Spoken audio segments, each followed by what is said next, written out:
Hi there everyone, my name is Anna Ferguson and I run the Food Freedom Method, where I help hundreds of ladies beat emotional and binge eating so that they can find their food freedom and finally live in a body that they love.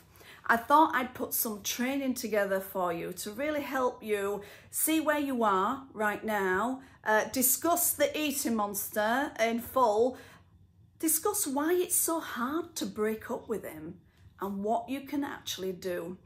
I'm not relying just on my own feedback for this, because believe you me, I've been there, I've got the t-shirt, but I'm relying on my lovely ladies that I work with who have given me amazing insights into the eating monster and his world, and it resonated with me, so I'm sure it will resonate with you as well. I deal with lots of wonderful ladies. They're dynamic, they're successful, they're intelligent beings. It's not that they haven't tried a million things. It's not that they're not intelligent enough to solve the problem. It's just that this is the one area with food and weight that they really struggle with. And because they are dynamic, wonderful ladies, it is often a secret. It's a dirty secret that no one talks about.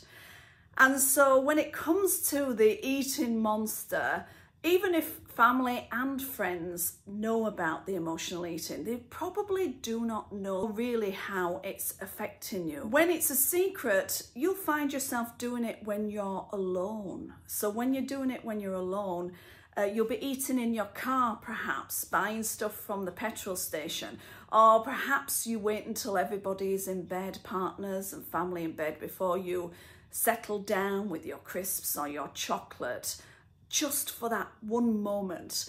He's often the pressure cooker eating monster, isn't he? He turns up after a hard day, ready to soothe you with his food, because he's eating those emotions down and he loves those emotions. He really, really does.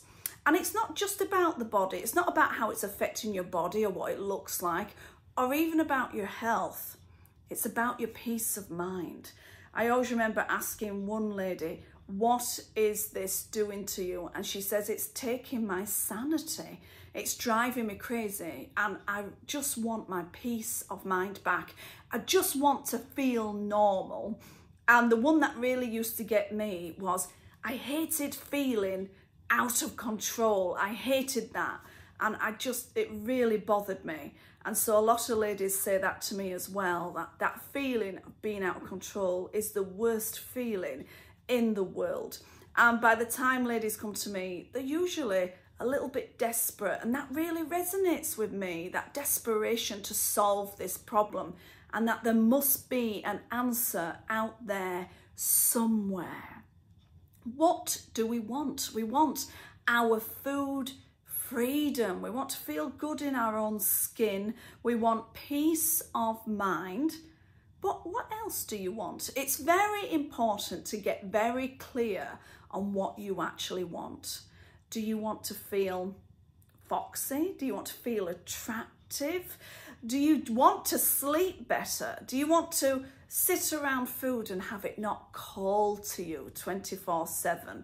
Wouldn't that be wonderful? And I always say to ladies, you know, if you never had to worry about this again, what would it give you?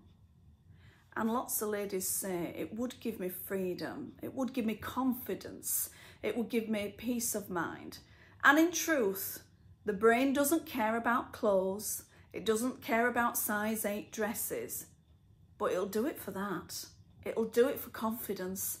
It'll do it for peace of mind. It'll do it for freedom. So I really want you to ask that question. If you never had this problem again, what would it give you? The other question I always ask is, have you ever given yourself permission to be slim, or permission to eat healthily? And when I ask that question, people often say, no, Anna, I never have. The permission is very, very important. Yeah, that permission to be slim, that permission to eat healthily, because we are mentally steering your brain. So at the moment, You're sat in the car with your automated pilot, the brain, driving, and you're screaming in the passenger seat going down the motorway at 90 miles an hour. And if we want to solve this problem, we've got to put you back in the driving seat. You have to be steering. You've got to be back in control. So giving yourself permission to be slim really puts you back in the driving seat. It puts you in a position of power and choice, yeah? And people go, well, Anna, how do I do this? I says, the minute you give yourself permission to be slim, permission to be a healthy eater, you'll weirdly automatically find yourself eating less. Many ladies have come back to me with this. They go, this is really bizarre, but you're back in control. So how do we do this? Now, in the 90s, in the therapy world and in affirmations, and if you do mindfulness and positive affirmations, you'll know the great I am era, where people would announce, I am slim. I am a healthy eater. But the problem with this particular affirmation is it raises objections in the mind. So you go, I am slim, and your brain goes, but you're not though, I saw you in the mirror this morning. You go, I am a healthy eater. And you go, well, what about all the wrappers of chocolate in the bin? What about that? So it raises objections. So how to give yourself permission without raising the objection is to go in through the feeling. So with the therapies I use, I'm really wanting to change the neural pathways in the brain. I'm really wanting to change the programming. And whenever we change programming, there's emotion involved. So if you want to give yourself permission, and if you want to change your neural pathways in the mind and your programming, we've got to go in through the feeling. So if I say, I've decided I'm going to feel slim today, your brain goes, yeah, you can do that. If you say, I've decided I'm going to feel really good about healthy eating, your brain goes, yeah, you can do that. There's no objections. So often people look quite objectively at diets and fitness and different things like that. But when you go in through the feeling, you're really going to change the mind. So why haven't you beaten this yet? I know that you're intelligent ladies, and I know that you're triers. Why? Because I was a trier too. Before I ever became a personal trainer or nutritionist or a psychotherapist, I knew everything about every diet, about every kind of exercise. Why? Because I'd done them all myself. And I'd love to say that I'm everyone's first choice, but by the time ladies come to me, they've done everything under the sun. So every diet, sometimes liquid diets, very restricted, dangerous diets. Some people have had, dangerous injections. Some people have had weight loss surgery. The options out there are numerous. But there is one thing that they all have in common. They go in through the body. So everything that people have tried has usually gone in through the body. But the eating monster doesn't live in the body, does he? He lives in the head. And he's not so logical. He just gets activated every time there is stress of some kind, or really anytime there's any emotion. So people often say, well, I eat when I'm happy, I eat when I'm sad, I eat when I'm joyful, I eat when I'm angry. So whenever the emotion is activated, the situation doesn't have to be the same to activate the emotional eating monster. Why is this? Well, the reason for that is it's because he's a program. He's an automated program in your mind that's gone from probably being a coping strategy to a habit to an animal all of its own, and it becomes a very ingrained program. So what can we do? What can we do to get rid of this? All the way that other methods happen, they make you feel like weak and like a failure. They're kind of setting you up for failure because it's not addressing the problem as it should be.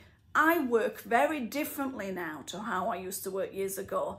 I would have given you a diet plan and a crazy exercise plan and dragged you through by the hair of your head. But now, I don't really want you on a diet.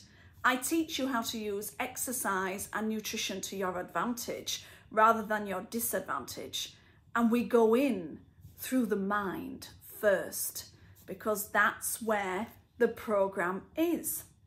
And he's like a dirty ex that just keeps coming back, isn't he? So you break up with your eating monster. You say, that is it. I'm not doing this anymore. And then, you have a hard day and the emotion comes into play. And then he's whispering sweet nothings into your ear. And then you are face down in a bag of Doritos. And he's back again. So it's very difficult to get rid of him when he's an automated program. And you know he's an automated program when you say, I'm not doing this anymore. And it still happens. What will happen when you don't have this problem anymore? I want you to think about this because it may raise some concerns. Who will you be when you don't have the eating monster anymore? This is an important thing to discuss because people often say, well, I don't like him. I don't like the emotional eating, but we've been together a long time and we are kind of friends and he's my solace. He's my moment to breathe. He gives me some time after stressful periods.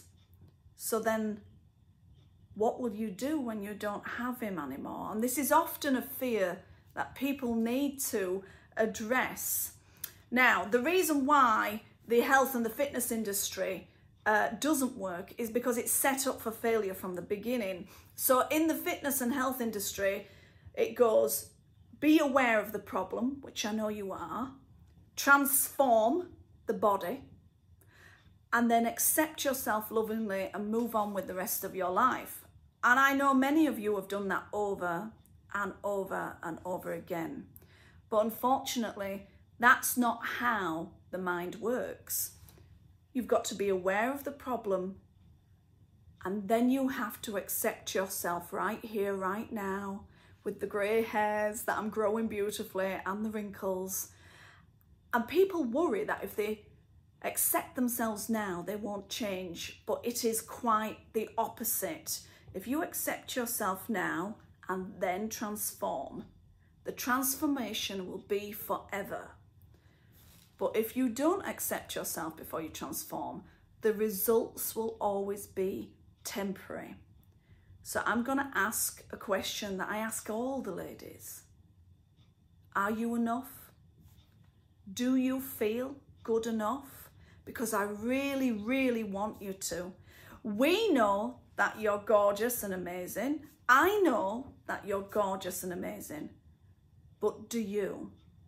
Because I need you to know that. I make a joke that if you're skinny and miserable, I've failed. Yeah? So we do work on that. We work on feeling good enough because it's very important if the transformation is to be forever. So I want you to think of your mind like a computer running lots of programs. But the emotional eating monster is a virus on your hard drive. So imagine when you've got a virus on your hard drive, your computer runs slowly. It crashes off track. It doesn't complete tasks and it isn't very efficient. So what have we got to do? We've got to clean your hard drive. And as I comically say, we have to restore you to factory settings. So the Greeks really had it nailed down. They used to say, give me the boy from 0 to 7 and I'll show you the man. Now, between the ages of 0 and 7, we are just sucking in information and programs. Whether things are said directly to us, or it's happening around us, or even projected onto us, it's so easy for us to create a program that is actually someone else's. So lots of ladies have said, oh, I've had the eating monster since childhood, and you can guarantee that it's been put there in those formative years quite by accident.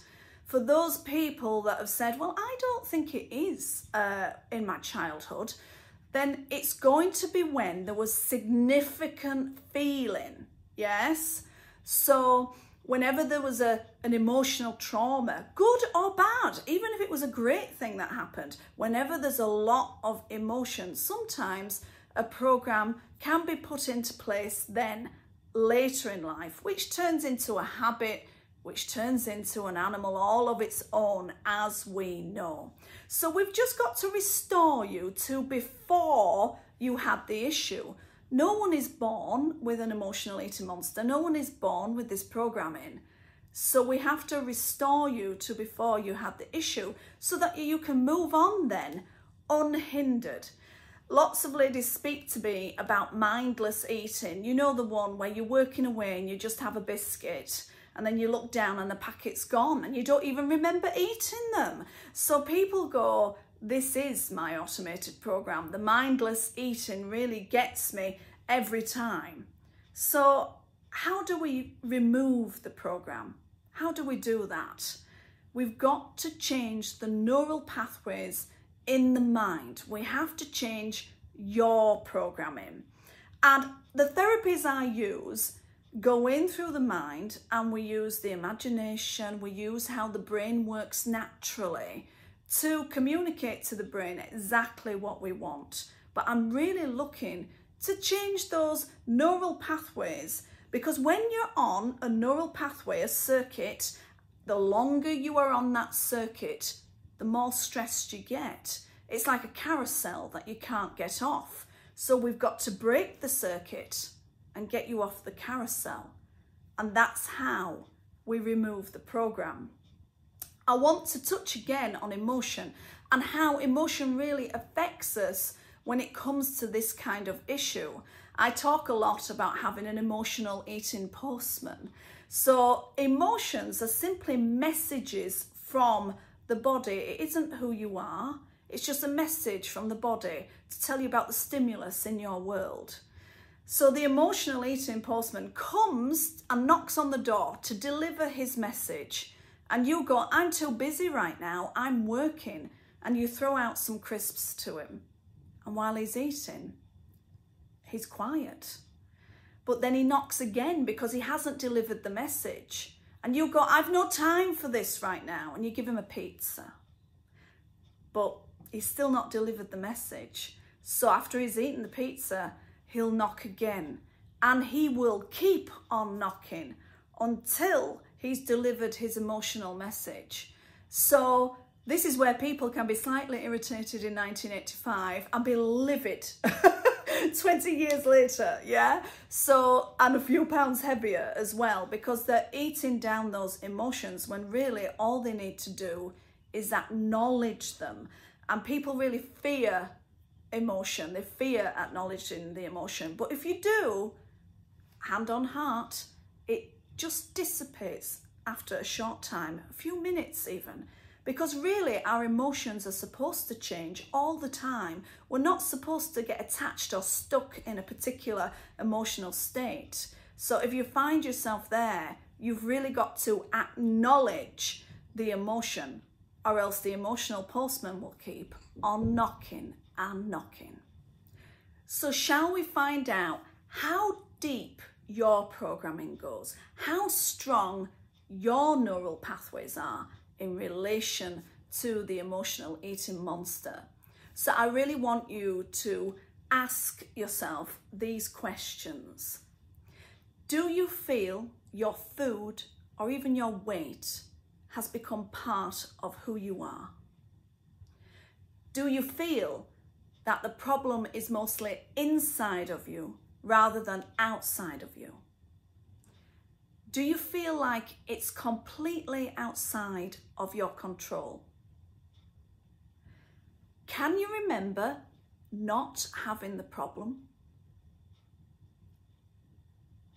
And do you know how you want to be instead?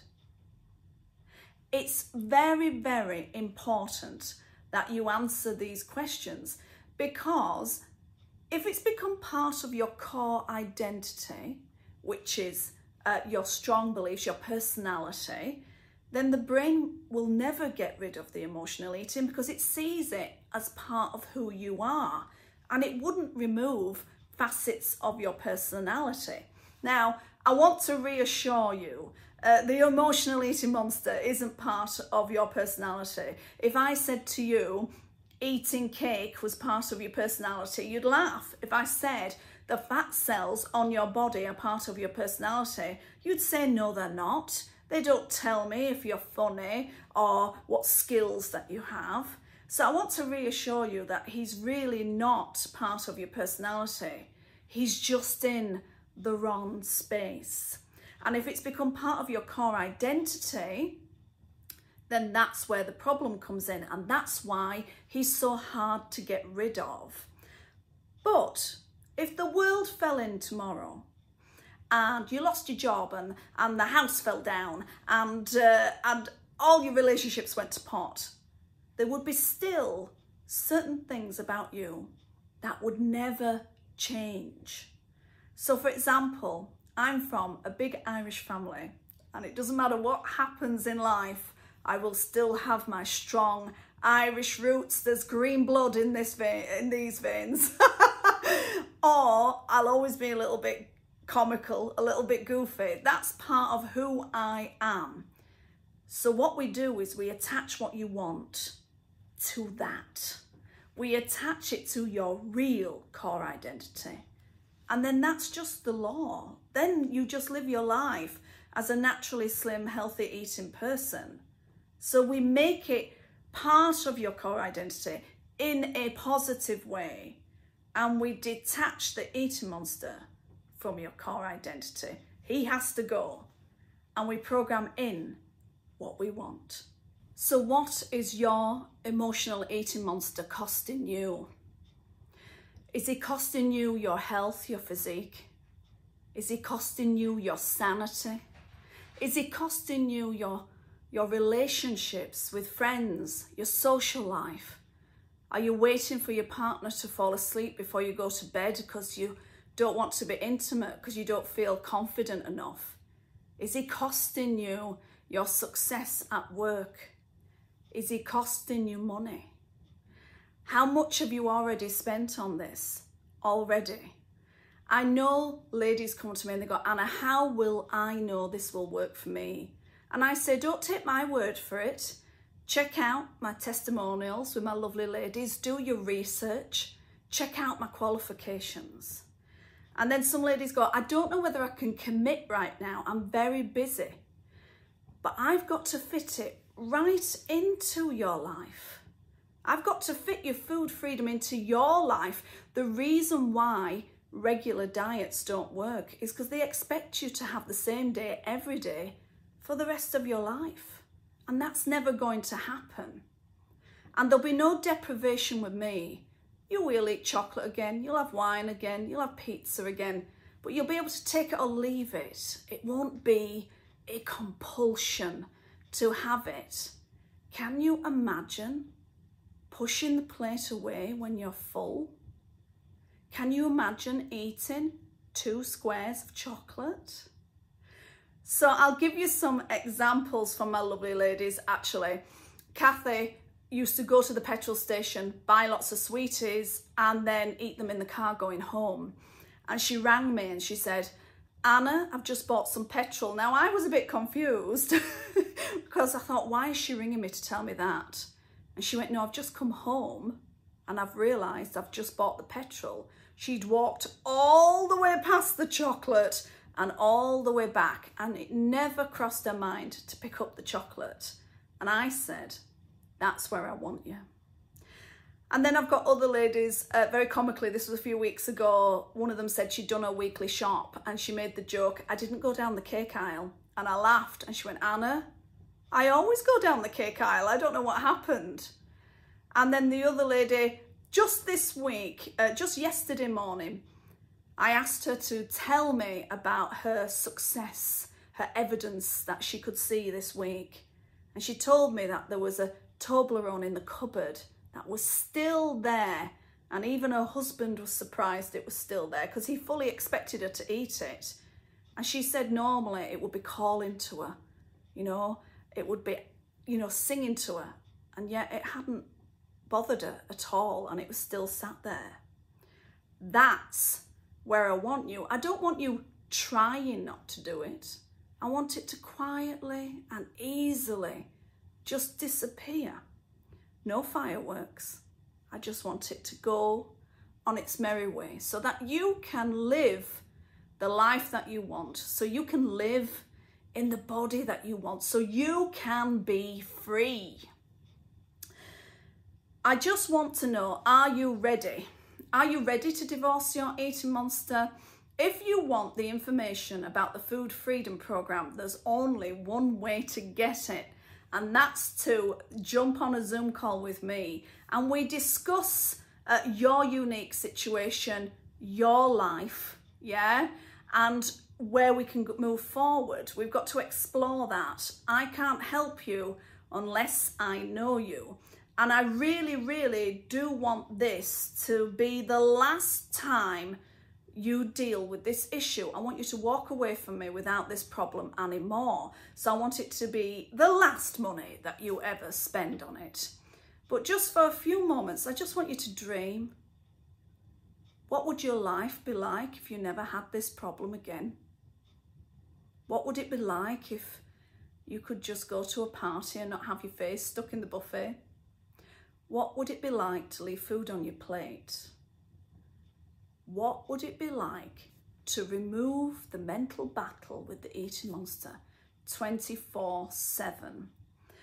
One of my ladies, Michelle, used to say, Anna, can I do this? I'm absolutely exhausted. She was a nurse, single mom, 2 kids, and she says, I haven't got the energy, the time, or the inclination, but I desperately want to get rid of this problem.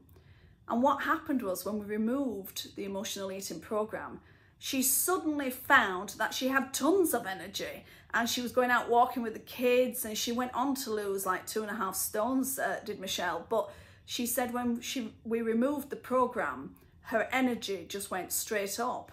And that's because the emotional eating monster was draining her because she was fighting with him 24/7. Imagine fighting with a physical person, your partner or the kids, 24/7. It's exhausting. Only the brain doesn't know it's any different. So if you want to speak to me, if you want to explore your eating monster, if you want to move forward and receive all the information, I want you to book in for a call and we'll have a cuppa and we'll have a chat and you can find out more about me and I can find out more about you and we'll take it from there. So please just click the link below to book in and I'll speak to you on the other side.